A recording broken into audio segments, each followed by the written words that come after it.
All right, Brent Pourciau, TopVelocity.net. We're going to cover 4 velocity hacks to help you increase velocity or just to optimize your velocity for the game. This would be something preseason wise. We wouldn't do this in the off season. We would develop this in the off season. So ultimately, you've been through this development in your off season, and you're implementing this in your preseason, in-season bullpens and in preparation for the game.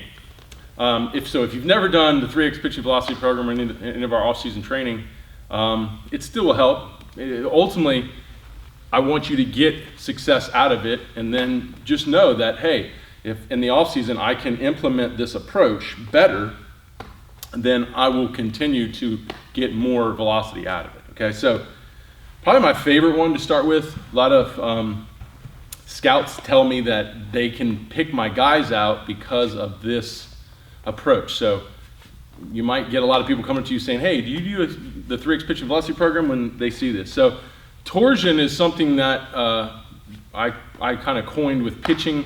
It's a term that's been around forever, but I brought it into the pitching delivery like I brought in triple extension, force vectors. But in torsion, what that is it's a twisting force. And what we're going to do for our first, I guess we'll call hack, is we're going to take the drive leg and we're going to create torsion. Here's the thing, I'm going to show the analysis right now. High velocity pitchers typically have a more stable hip position. You'll see as their hips rotate, they stay more neutral, if anything, tilted towards glove side, because that's where the trunk throws harder. Low velocity guys typically are more towards the arm side. That's an unstable hip, and really that's how it works, guys. For health as well too. If this hip is weak and collapsing, this arm is weak and collapsing, right? It's built on that foundation. So torsion stabilizes the leg. The way the knee works is that the ligaments twist in the knee, and they actually twist in the direction of turning externally. So if I turn the knee externally, it's like tightening a rag. If I turn it internally, it opens the twisting ligaments, and it creates instability, and that's typically where all our injuries happen. So if we allow out of our leg lifts to get this position, we're unstable. We could ultimately start to hurt ourselves, and we're not going to generate a lot of force. So you're going to put your foot flush to the rubber, you can take your femur, and you're going to turn into that rubber, right? Be careful, you don't want to rip your knee open, but turn it into the rubber, you'll feel stability. What helps that twist is flexion in the hip, counter rotation in the hips, flexion in the hip. That's why you see guys like Bryce Harper internally rotating their legs, sitting way back here. They're loading in torsion. They're coiling a lot of energy. So we're going to do that in the delivery. So you come set. You can also do in the windup. You just have to practice in the windup. You can come set, push your hip back, turn torsion in the leg, and feel all that stability like a rod going into the ground. That's going to be your first hack, because when we start moving and we hold that stability, we're going to have all this stability to explode and generate force and rotation and power our delivery. So that's going to be your first one. A great tool to train that is the VeloPro. So go to TopVelocity.net/VeloPro if you want to look into the VeloPro. What you do is you put this belt on. Right, you put the belt on, you put this is like a sock. You're going to put this through your foot. Okay, then you're going to wrap it around your ankle and then loop it through. And then you're going to take your bungees. You want one on the right hip if you're a right-handed pitcher on the outside, and that's going to go to the outside hook. And then the other one's going to go underneath to the inside hook. So now you'll see with this device, when you stand up, your leg wants to pop in. So you're having to extend and fire all the musculature from your hip down to stabilize the leg. So when you lift and you counter rotate, it's going to want to help pull you down and load you in, activate all that musculature. As long as you're holding the femur out, externally rotated, you'll feel a really strong, stable position to do your delivery. You could just get here, lift and load, and hold torsion and go into counter rotation of that hip. Okay? And just practice this. This device really helps you feel it and get there. There's a lot of low velocity guys are going to want to do this, right? Get out of that leg. That's why the leg will pop up early in your delivery, because you're getting out of that leg. You're not holding stability. Great device to do that. And then if you want to get this device, there's a lot more drills, so then use it in your leg drives and everything else. All right, for the second hack would be back leg drive. Ultimately, don't get too crazy with it because it's something you really have to develop. So in a game, let's just emphasize if we're holding torsion and flexion in that hip, let's emphasize before we land, what we call is we want to sink we call it foot sink. You sink the feet up. You want to trigger hip rotation by opening your front, and then you want to power hip rotation by driving your back. You don't really have to rotate your back as long as your front side's open. So you want to trigger it just before you land and then power it. So just think, if I can lift and load and stay torsion, flexion, and ride good energy as long as I can, I'm going to open my front foot and just push off back foot. That's all you got to think about. You know, we ultimately try to implement triple extension. That's the extension of the ankle, the knee, and the hip flexor. That's something that takes, you know, a good off season or more to develop. So I definitely wouldn't want you trying that in a game.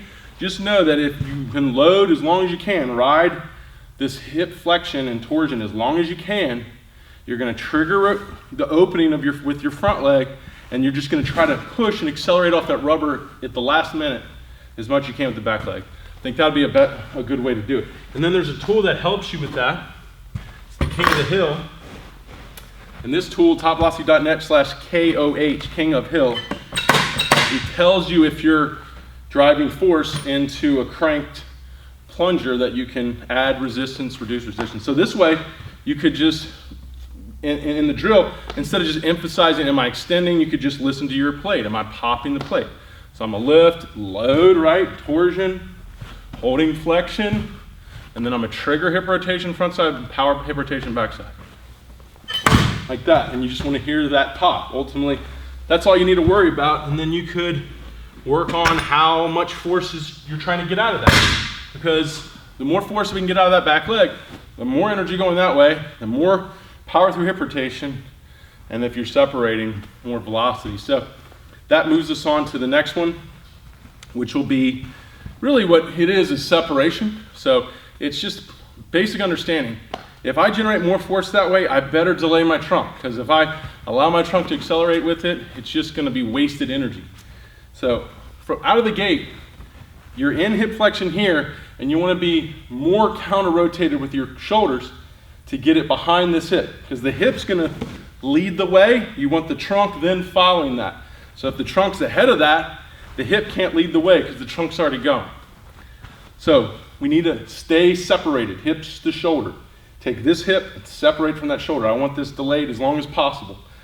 So when you hit front foot, along with that separation, this is called contralateral tilt. It's leaning to your glove side. You want to try to lean up to 25 degrees. So this is 0. That's about 25. If I go past that, what happens is ball speed stops going up, torques on the arm keep going up. Don't want that. So what you're going to do is into your leg drive, you're staying separated. I want to get my chin. I don't want anything going early. I want rotation going early. I want forward tilt going early. I want to get my chin behind, or right over my glute, right? Sitting right over my glute at that point as I'm here. So when I drive, it'll be easier to separate.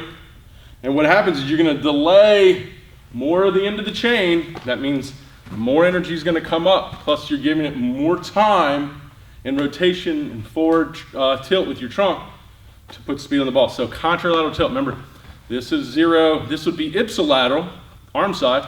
This is contralateral, glove side. And if I'm hitting front foot here and separated, that's about 25 degrees right there. Boom, where I want to be. Last one is our fourth velocity hack is going to be front leg. And we can bring the King of the Hill and the Velo Pro in on this. I'm not going to put the Velo Pro on, but you can use them both. You're going to put the plate down in front of you, and you're going to put your front foot on that plate, okay? And you're going to shift weight into that plate, okay? And this is challenging. I'm just going to make it real quick. If you want to get more instruction on it, TopVelocity.net/KingofHill. What you're going to do is, let's just work in shoulders open from here. Get as low as you can and get behind that leg, like you just hit front foot. I want you to shift your weight into it, because that's what happens when you land. Shift your weight into it, and when this shifts, all this loads back. Excellent rotation, trunk extension. And then what you're gonna do is this is gonna trigger everything going forward. Then you're gonna extend, pop the plate, and that's gonna launch everything forward in sequence. Chest or hip, chest, arm, okay? So it looks like this. Boom. Okay, and like I said, you can use the Velo Pro on the front to train that movement. I'll also show here how that's what elite pitchers do better. You're gonna have low velocity guys hitting front foot, not getting a lot of extension, and you're gonna have high velocity guys getting front foot, getting a lot of extension before pitch release. Every one of these components, I have research proving there's a high correlation to improving these components to increasing velocity, which ultimately could happen in your pregame warm-up to get you ready for the game, throwing harder, but best done development-wise in an off-season. So when you get to season, it's already there. It's something you don't have to really work on. It just shows up when you go in, you start your warm-ups, and before you get into the game. Hope that helps. If you like this, subscribe. If not, still subscribe. No. But go to TopVelocity.net. If you would like to learn even more, there's tons of articles. We've got tons of videos too on YouTube. And get on our social feeds. We're constantly putting out good stuff for you. And we have a lot more to come.